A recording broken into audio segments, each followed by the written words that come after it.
은퇴 컨설턴트 웰빙 연구소입니다. 은퇴 후 창업을 고민하시는 분들을 위해 성공률 높은 5가지 업종, 추천 업종과 비추천 업종, 실제 성공 및 실패 사례, 해외에서 주목받는 창업 아이디어까지 구체적으로 알려드립니다. 왜 60대 창업이 오히려 유리할까요? 창업이라 하면 대부분 20, 30대 청년들이 하는 것이라 생각하기 쉽습니다. 하지만 현실은 다릅니다. 중소벤처기업부 통계에 따르면 2023년 기준 60세 이상 개인사업자 신규 창업자 수는 약 19만 명, 전체 창업자의 약 27%를 차지했습니다. 30대 창업자보다 비중이 높아진 해도 있었죠. 이제 중요한 질문이 남습니다. 그럼 어떤 업종이 좋을까? 지금부터는 60세 이후 창업자가 선택하기 좋은 성공률 높은 업종 5가지를 하나씩 알려드리겠습니다. 첫째, 가장 먼저 소개할 업종은 시니어 돌봄 관련 창업입니다. 고령사회로 접어든 한국에서는 65세 이상 노인이 전체 인구의 18.4%를 넘었고 2026년이면 초고령 사회, 즉 5명 중 1명이 노인이 되는 구조입니다. 이 시장을 공략할 수 있는 창업이 바로 노인 돌봄 방문 서비스, 반찬 배달 및 생활 보조, 치매 예방 놀이 활동, 실버 홈 트레이닝 지원 프로그램 등입니다. 이 업종이 60세 이상 창업자에게 유리한 이유는 정서적 공감 능력이 뛰어나고 신뢰를 주는 연령대이며 서비스 제공 대상과 연령대가 유사해 심리적 장벽이 낮고 고객 만족도가 높기 때문입니다. 또한 국가 지원 제도도 활용 가능합니다. 예를 들어 국민건강보험공단의 장기요양인정서를 가진 어르신에게는 정부가 돌봄 서비스 비용의 85% 이상을 지원해줍니다. 노인 맞춤 돌봄 서비스 사업은 지자체 위탁을 받아 1인 창업자나 사회적 기업과 연계 운영이 가능합니다. 창업 초기 비용은 100만 원 이하로 가능하며 시니어 케어 1급 자격증, 요양보호사 자격증 등 간단한 교육만 이수하면 참여할 수 있습니다. 두 번째는 바로 소규모 음식 창업입니다. 하지만 일반적인 프랜차이즈나 고깃집은 추천드리지 않습니다.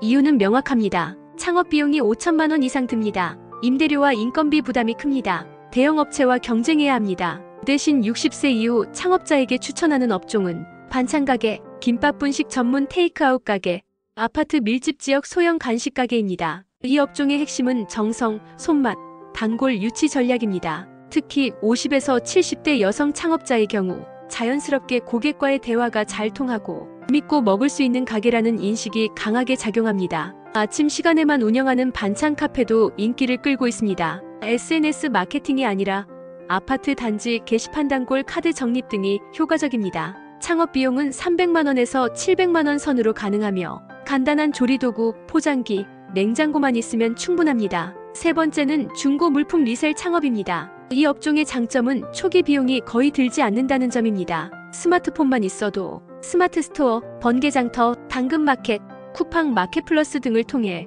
손쉽게 창업할 수 있습니다. 그리고 중요한 포인트는 중고거래 플러스 전문화입니다. 예를 들어 빈티지 식기만 파는 스마트 스토어, 고급 커피 머신 리퍼 전문 판매, 구하기 어려운 구형 오디오 전문점, 이런 식으로 타겟을 명확히 잡으면 수익성이 급격히 올라갑니다. 또한 자신이 사용하던 물건을 파는 것으로 시작해 중고 도매상이나 헌책방과 연계해 상품을 확보하는 방식으로 점차 사업 확장이 가능합니다. 실제 사례로 부산에 거주하는 65세 여성 창업자는 처음엔 지방 그릇을 팔기 시작했지만 지금은 월 매출 150만 원을 꾸준히 유지하고 있다고 합니다. 네 번째는 1인 지식 경험 기반 콘텐츠 창업입니다. 지식 기반 콘텐츠 창업은 자본보다 지식과 경험이 경쟁력입니다. 전자책, 온라인 강의, 유튜브, 전문 블로그, 유료 커뮤니티 등으로 확장 가능해요. 특히 사업 전략이 중요한데요. 전문성 있는 시장을 노리세요. 연금, 세무, 자녀 교육 등 카테고리를 추천드립니다.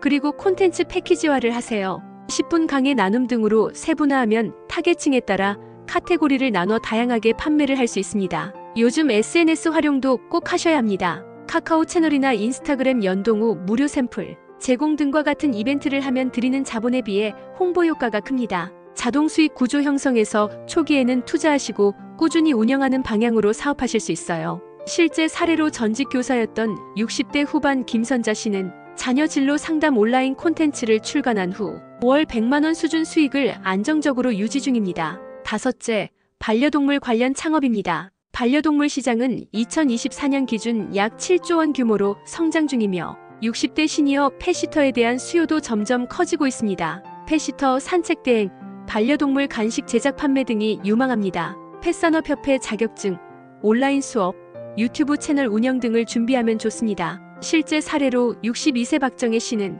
강아지 산책 및 돌봄 서비스를 카카오 오픈 채팅을 통해 홍보해 월 80만 원 이상 수익을 내고 있고 서비스 품질과 인성으로 신뢰받는 펫시터로 인식되고 있습니다. 창업에서 하지 말아야 할 3가지. 이건 꼭 기억하세요. 첫째, 무리한 대출은 금물입니다. 60대 창업자 표본을 보면 과도한 부채로 인해 빨리 문 닫는 사례가 많아요. 둘째, 시장과 수요를 확인하세요. 우리 동네에는 잘 팔릴 거야라는 막연한 생각만으로 설립하면 고정비 부담만 남고 수요가 없을 수 있어요. 셋째, 체력 부담도 고려해야 합니다. 무거운 물건을 들거나 야간 근무가 필요한 업종은 충분한 체력과 건강이 뒷받침되지 않으면 위험합니다. 사업이 항상 잘 될 수는 없겠죠. 그렇기에 정부 지원 제도를 활용하시면 성공 가능성을 높일 수 있습니다. 정부 및 지자체 창업 지원 제도 활용해 보세요. 첫째, 소상공인시장진흥공단 소진공에서 온라인 교육, 컨설팅, 창업자금 등을 지원합니다. 시작 지원, 교육 지원, 마케팅 지원 등 활용 가능합니다. 둘째, 서울시 등 지자체 중장년 창업센터 운영 프로그램을 활용하면 무료 창업교육 맞춤형 창업상담, 홍보법률 지원까지 받을 수 있습니다. 셋째, 사회공헌형 창업 지원도 있습니다. 공공기관 입찰 기회, 정부과제 위탁형 사업, 노인복지 서비스 위크샵 등으로 확대됩니다. 창업 준비 체크리스트 4가지 꼭 확인하고 시작하세요. 첫째, 자금 계획 초기 비용, 월 운영비, 손익분기점 계산하기. 둘째, 사업 계획서 작성 시장 분석, 경쟁자 분석, 수익 모델 설정하기. 셋째, 테스트 운영 소규모로 12달 가오픈 테스트 실행하기. 넷째, 네트워크 구축 고객층,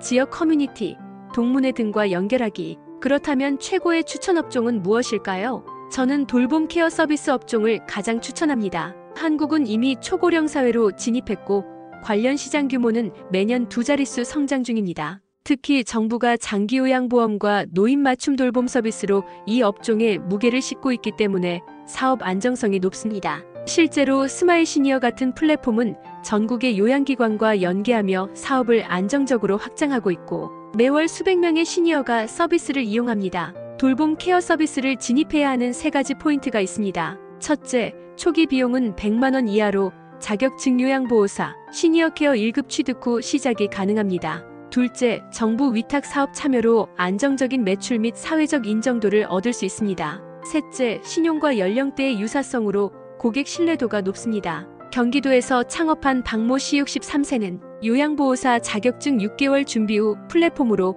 돌봄 서비스 시작했고 매월 150만 원 이상의 수익이 지속되고 있다며 가족보다 정서적으로 잘 맞는 분들도 많이 만나게 된다고 말합니다. 반대로 추천하지 않는 업종은 무엇일까요? 첫째, 프랜차이즈 커피숍이나 치킨집처럼 초기 비용과 경쟁이 매우 높은 업종은 피하셔야 합니다. 특히 젊은 타깃 시장을 겨냥한 업종들은 테이블 턴오버, 마케팅 비용 부담, IT 기반 결제 수단 등이 장벽이 될 수 있습니다. 프랜차이즈 과잉 시대에 접어들면서 시니어 창업자가 감당하기 어려운 경쟁 환경에 노출됩니다. 둘째, 노인 주거 또는 노인 전용 서비스 업종 역시 추천드리지 않습니다. 과거 고령층의 니즈를 간과한 채 자연 속 노인촌이나 고령 전용 상품 형식의 사업은 실패 확률이 높습니다. 실제로 많은 경우 내가 노인이다라는 라벨의 거부감을 표현하며 시장 모델 자체가 붕괴되는 경우가 많습니다. 실제로 실버타운을 자연 속에 거주하는 노인 전용 마을로 기획했다가 익숙한 장소에서 살고 싶다는 65세 이상 고령층과 맞지 않아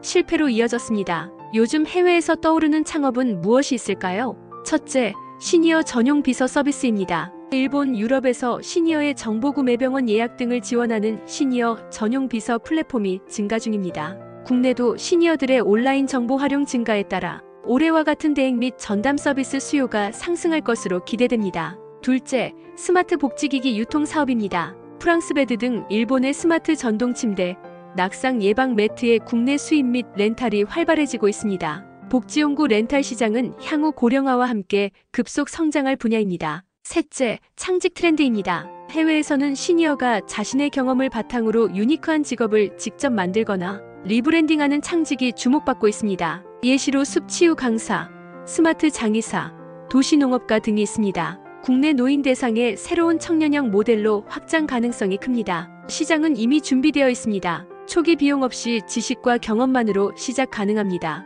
해외 사례들을 참고하면 국내 사업 준비에 큰 도움이 됩니다. 왜 은퇴 후 창업을 해야 할까요? 첫째, 60대는 자금 운용이 보수적입니다. 젊은 창업자들은 외부 자금을 유치하거나 대출에 의존하는 경향이 크지만 60대는 이미 모아둔 퇴직금이나 정기예금으로 무리하지 않는 자금 운영이 가능합니다. 창업 실패의 가장 큰 이유 중 하나가 자금난이기 때문에 이 부분은 상당한 강점입니다. 둘째, 경험 기반의 위기 대응력이 있습니다. 고객 응대, 사업 파트너와의 소통, 거래처 관리 등 청년 창업자들이 경험 부족으로 시행착오를 겪는 부분에서 60대는 이미 겪어봤던 상황이라 대처가 빠릅니다. 이게 바로 사회적 자본입니다. 셋째, 강력한 네트워크를 보유하고 있습니다. 동문회, 교회, 노인회, 취미 모임 등 다양한 인간관계를 통해 단골 확보나 입소문 마케팅이 훨씬 유리합니다. 행동이 답입니다. 지금까지 은퇴 후 성공하기 좋은 5가지 창업 업종을 살펴봤습니다. 저는 돌봄 케어 서비스를 추천드리며 카페 또는 세대 고립형의 창업은 비추천드립니다. 그리고 요즘 떠오르는 해외 창업 트렌드까지 살펴봤습니다. 중요한 것은 생각에서 실행으로 옮기는 것입니다. 분량을 줄이고 작게 실험해보세요. 가장 잘 맞는 업종과 방식은 직접 시작해보며 발견되는 법입니다. 도움이 되셨다면 좋아요와 구독, 그리고 창업을 고민 중인 분께 이 영상 꼭 추천해주세요. 여러분의 제2막 진심으로 응원합니다. 감사합니다.